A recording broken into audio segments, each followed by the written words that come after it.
কালকে যে পাস্তা রান্না করছিলাম ওইখান থেকে এতটুকু ছিল। এই তো চলে আসলাম আমার কাছে উস্তা ছিঁড়তে। বিসমিল্লাহ।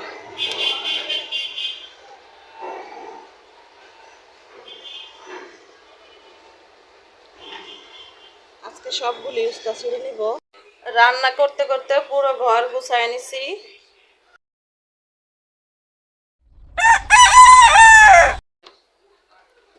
কালকে যে পাস্তা রান্না করছিলাম ওইখান থেকে এতটুকু ছিল।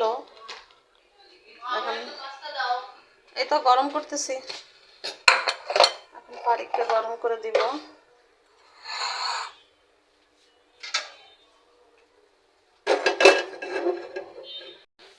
তো আমি আরো একটু সস দিয়ে দিব। আমার বাচ্চারা অনেক সস পছন্দ করে। কালকে যে সস দিছি তারপরও দেখি ফারিক আবার সস নিয়ে খাচ্ছে, এই জন্য আজকে আর একটু দিয়ে দিলাম সাথে।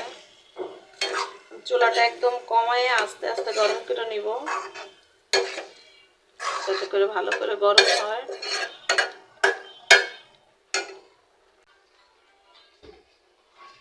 আজকে আবার সস দিয়ে দিছি, গরম কিন্তু। আচ্ছা খাও। তো চলে আসলাম আমার কাছে উস্তা ছিঁড়তে। বিসমিল্লাহ।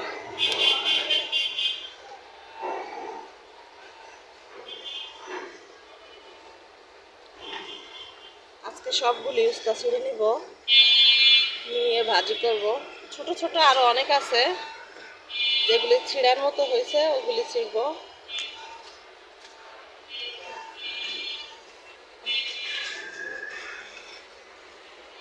আর আছে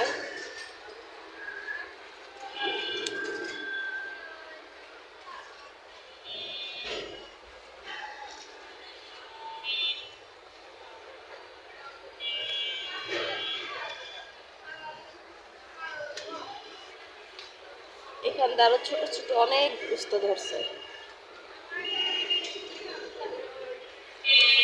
এই দেখো নিচে এই আগা দিয়ে ধরছে, উপরে এই যে এখান দিয়ে এই যে একটা নিচে আছে।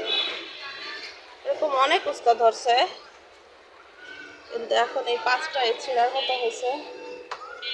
এটা নিয়ে আজকে আমি ভাজি করব। আলু দিয়ে এটার সাথে একটা আলু দিলেই হয়ে যাবে।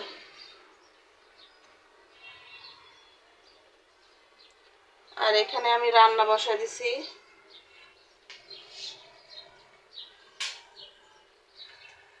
এদিকে ওর বাবা কালকে রাত্রে লাল শাক এনে রাখছিল,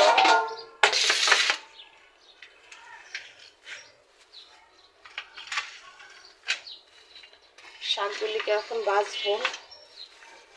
আজকে শাকে বালু নাই বেশি। এখন আমি সবকিছু কেটে কুটে গুছাই নিই। উস্তের সাথে একটা আলু দিয়ে দিব। সব শাক ধুয়ে নিলাম, ধুয়ে তারপরে কাটবো।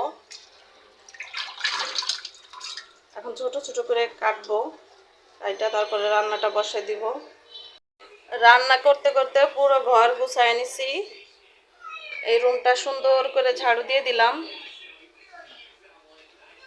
এই পাশটাও ঝাড়ু দিয়ে নিছি।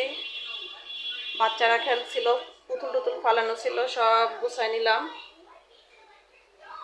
আজকে অল্প একটু কাপড় আছে, আজকে আর কাপড় চোপড় ধুবো না। এই পাশ দিয়ে সামরিন টিভি দেখতেছে, ফারিক গেছে গোসল করতে। আজকে বাইরে প্রচুর রোদ, আর আমি এই পাশে রান্না করি।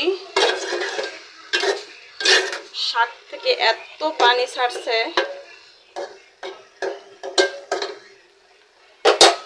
শাকটা ভাজি হলেই শেষ আমার রান্না।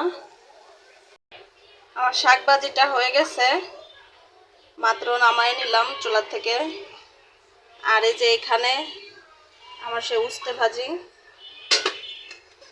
আর এখানে আছে ডাল।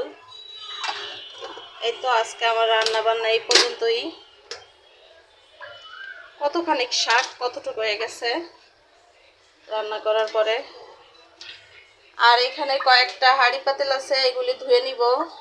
একটা কড়াই আছে, এখন এগুলি ধুয়ে রান্নাঘরটা পরিষ্কার করে নিলেই আমার কাজ শেষ। তারপর সামরিনকে গোসল করায় দিব।